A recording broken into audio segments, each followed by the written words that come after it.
Hello students, welcome to link life with lo channel. आज का जो हमारा टॉपिक है वो है कॉन्ट्रैक्ट। कि जो कॉन्ट्रैक्ट है वो होता क्या है, कॉन्ट्रैक्ट को कहाँ पे डिफाइन किया गया है।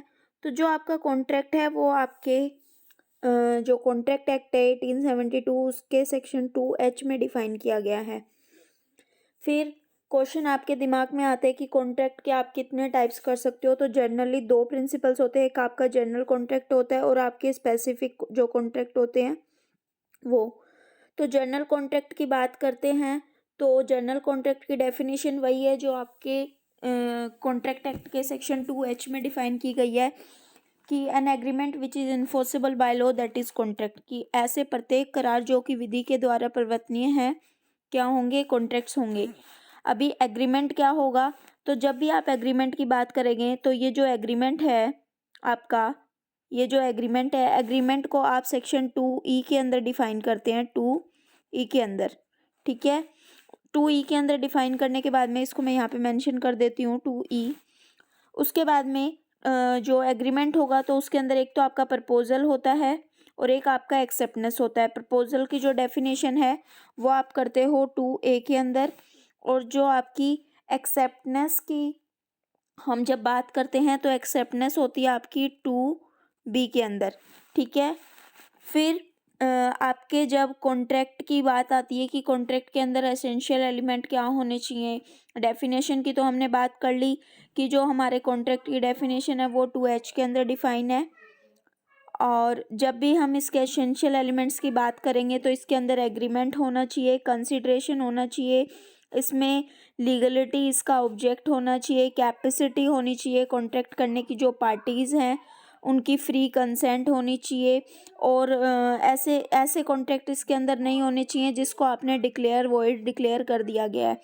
ठीक है, तो कंसिडरेशन की डेफिनेशन के लिए आप सेक्शन 2D को देख सकते हैं। और उसके बाद में फ्री कंसेंट, तो मेनली कंसेंट की अगर हम बात करें तो कंसेंट आपके सेक्शन 13 में डिफाइन की हुई है। और फ्री कंसेंट की जब बात करते हैं, जो फ्री कंसेंट है वो आपकी सेक्शन 14 के अंदर डिफाइन है। क्लियर।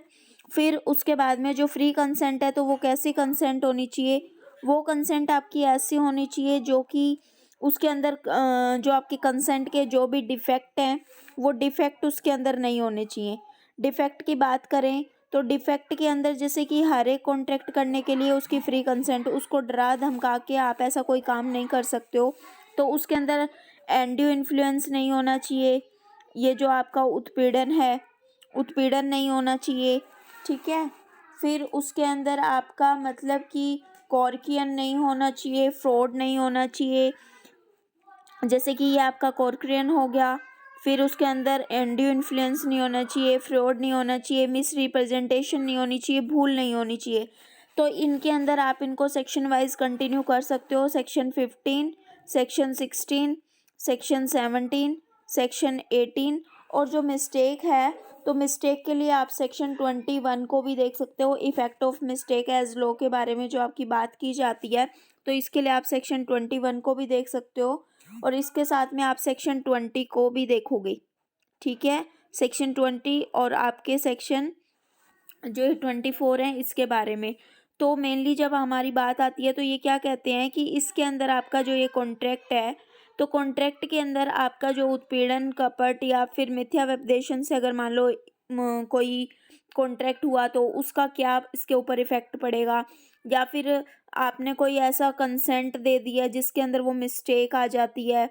तो अगर मान लो मिस्टेक से अगर आपने कोई कंसेंट दिया, या फिर आपने इनक्रियन में एंड्यू इन्फ्लुएंस के अंदर अगर आपने कोई कंसेंट दिया तो उसका उस चीज़ के ऊपर क्या इफेक्ट पड़ता है। तो मेनली जब भी हम बात करते हैं तो आपके कॉन्ट्रैक्ट के अंदर डेफिनेशन को आपको लिखना है कि 2H के अंदर आपकी डेफिनेशन है। सेकंड थिंग आपको याद होना चाहिए कि कॉन्ट्रैक्ट या एसेंशियल एलिमेंट्स कौन कौन से होंगे। तो जब भी हम एसेंशियल एलिमेंट्स की बात करते हैं तो ये जो आपके 5 एलिमेंट्स दिए हुए हैं इसके अंदर 5 to 6 जो आपके इसके अंदर दिए हुए हैं कि इसके अंदर आपका किस तरह से आपका मतलब कि उसके अंदर एग्रीमेंट होना चाहिए, इसके अंदर आपका एग्रीमेंट होना चाहिए, कंसिडरेशन होना चाहिए, ऑब्जेक्ट होना चाहिए, उसको कैपेसिटी ऑफ कॉन्ट्रैक्ट जो पार्टीज़ के लिए होती है कि पार्टीज़ का माइनर होना कंपलसरी है, उसका साउंड माइंड होना कंपलसरी है, ठीक है। फिर उसका फ्री कंसेंट होना कंपलसरी है। फिर वो ऐसा कॉन्ट्रैक्ट नहीं होना चाहिए जिसको उन्होंने वॉइड डिक्लेयर कर दिया गया है। तो इस तरह के जब भी ये कॉन्ट्रैक्ट आते हैं तो ये आपका एक वैलिड कॉन्ट्रैक्ट बनता है। और इसका एक एसेंशियल एलिमेंट और आप नोट डाउन कर सकते हो कि इसका रिटन में होना, एक तो रिटन में होना और दूसरा इसका अटेस्टेड होना, ठीक है, अटेस्टेड होना, ये इसकी चीज़ें अंदर आ जाती हैं। तो इस तरह से जो आपका कॉन्ट्रैक्ट का एक कॉन्सेप्ट है वो कंप्लीट होता है। वन मोर थिंग स्टूडेंट्स, जब भी हम कंसिडरेशन की बात करते हैं तो जो आपका कंसिडरेशन है वो कैसा होना चाहिए, तो वो ऐसा कंसिडरेशन होना चाहिए जो कि आपके लॉ के अगेंस्ट नहीं हो, किसी भी प्रॉपर्टी को या फिर किसी की बॉडी को नुकसान पहुंचाने वाला ना हो, ठीक है, पब्लिक पॉलिसी के अगेंस्ट ना हो। तो ये जो सारी चीज़ें होती हैं ना लॉ के द्वारा उसको मतलब कि प्रोहिबिटेड नहीं किया गया है। तो इन सारी सर्कमस्टांसेस के अंदर जो आपका कंसिडरेशन ऐसा हो सकता है। और दूसरी चीज़ जैसे कि आपका जो आपके ऐसे कोई कॉन्ट्रैक्ट हैं जिनको वॉइड डिक्लेयर कर दिया गया है, जैसे कि आपके जब भी आप सेक्शन 25 से लेके 30 तक पढ़ते हो कि विदाउट कंसिडरेशन के अगर मान लो कोई करार किया है, एग्रीमेंट किया है, या फिर आपकी शादी के अंदर रुकावट पैदा करने वाले कुछ एग्रीमेंट्स हैं, इम्पॉसिबल एग्रीमेंट हैं, बिजनेस में रुकावट पैदा करने वाले एग्रीमेंट्स हैं, या फिर अनसर्टेनिटी के जो एग्रीमेंट्स हैं, या फिर जो आपके वैगर के एग्रीमेंट्स हैं। तो इन सारे सर्कमस्टांसेस के अंदर जो आपके ये ऐसे कॉन्ट्रैक्ट होते हैं वो आपके वॉइड कॉन्ट्रैक्ट्स होते हैं, ठीक है। तो जब भी आप इस क्वेश्चन को करो तो आपको ये सारी चीज़ें इसके अंदर क्लियर होनी चाहिए। Thank you very much. Video को लाइक कमेंट शेयर ज़रूर कर देना।